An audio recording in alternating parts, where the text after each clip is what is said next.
Hoje é um dia especial, estou fazendo uma programação totalmente voltada para o direito de família, com uma série de vídeos e convidados especiais que vão passar aqui pelo Instagram fazendo lives sobre questões específicas, do nosso dia a dia na advocacia do direito de família. Esse conteúdo que eu estou trazendo agora para vocês trata sobre o divórcio. Nesse conteúdo eu vou trazer dicas para você ajudar o seu cliente a fazer um divórcio rápido ou então dar um andamento mais célere tanto no divórcio extrajudicial quanto no divórcio judicial, seja ele litigioso ou consensual. Uma observação que eu faço a esse vídeo é que ele é voltado para jovem advocacia, para advogados em início de carreira. Então, você é advogado mais experiente, de repente já sabe, já conhece a possibilidade de estar acelerando o processo com base nessas dicas.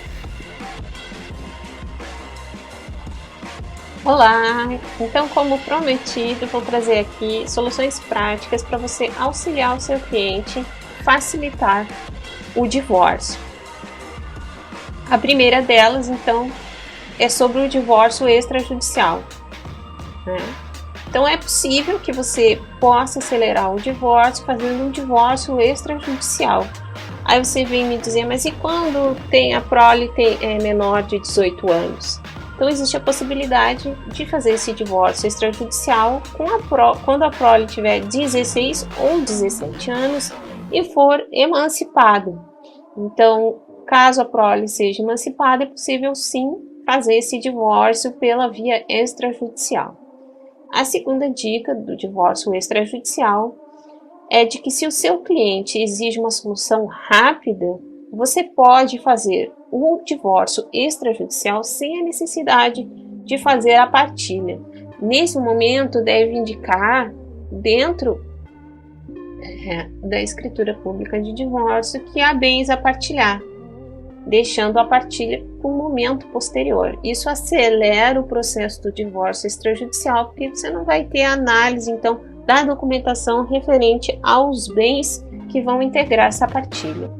A terceira dica, então, é em relação ao divórcio judicial consensual. Depois da Emenda Constitucional 66 de 2010, requisitos essenciais no divórcio eles deixaram de existir. Logo, sendo um único requisito a vontade das partes em romper a relação conjugal. Isso se a relação conjugal já não estiver extinta de fato. Assim, é possível fazer a decretação do divórcio em tutela liminar, devendo a audiência que vai ocorrer posteriormente dizer respeito somente à partilha de bens, se vai haver alimentos devidos entre os cônjuges ou devidos para a prole, vai discutir guarda e visitas. E com isso, o Ministério Público vai manifestar a sua anuência ou não. Mas a decretação do divórcio tem cabimento sim, em relação de não haver nenhum tipo de controvérsia que deva ser discutida na instrução. Se não há controvérsia, tem cabimento de uma tutela liminar para decretar o divórcio de início.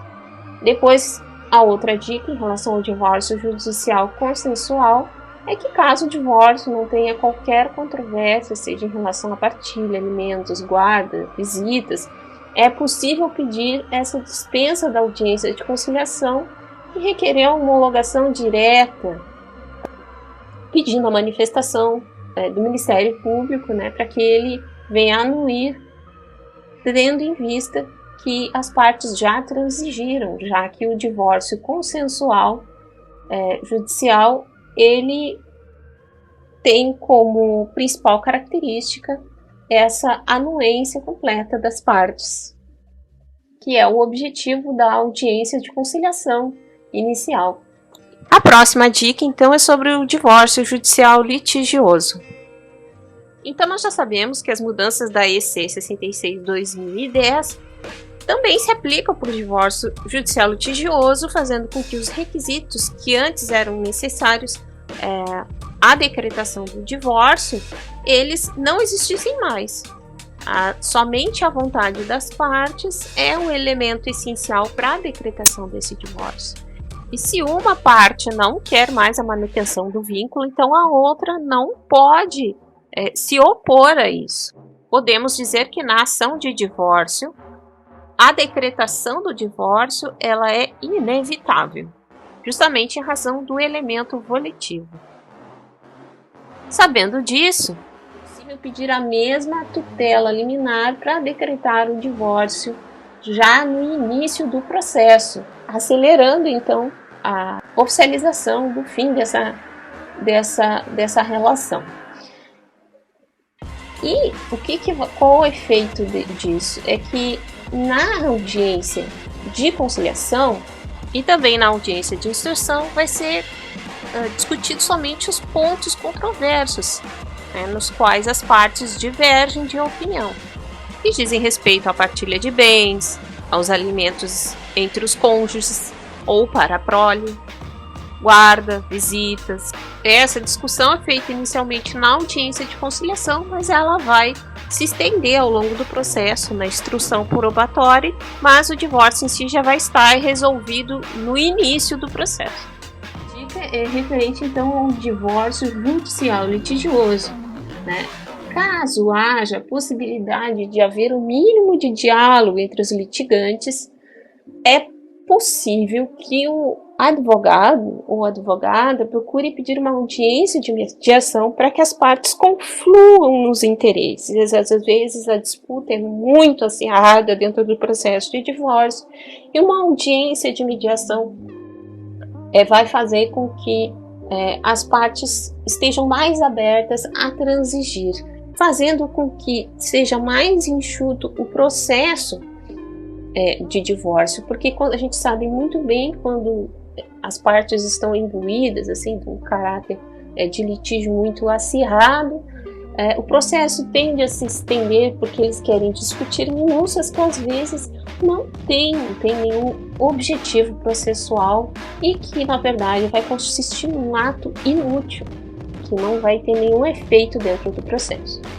Porque as pessoas costumam levar as questões emocionais para serem discutidas dentro do processo judicial, onde não é o palco para isso. Mas a audiência de mediação vai fazer com que as partes tenham um pouco do sentimento de justiça, um sentimento de representação, um sentimento de que estão sendo ouvidas as suas emoções e os seus interesses pelo judiciário. Isso é uma solução que o advogado das partes o advogada também, pode oferecer para eles dentro do processo um conforto emocional através da audiência de mediação. E essa mediação, por mais que seja inexitosa, ela vai fazer com que as partes diminuam um pouco o conflito dentro do processo, facilitando até, quem sabe, um acordo dentro desse divórcio litigioso. A gente sabe muito bem que o advogado deve proporcionar e favorecer um campo fértil para que as partes possam então chegar a algum tipo de conciliação.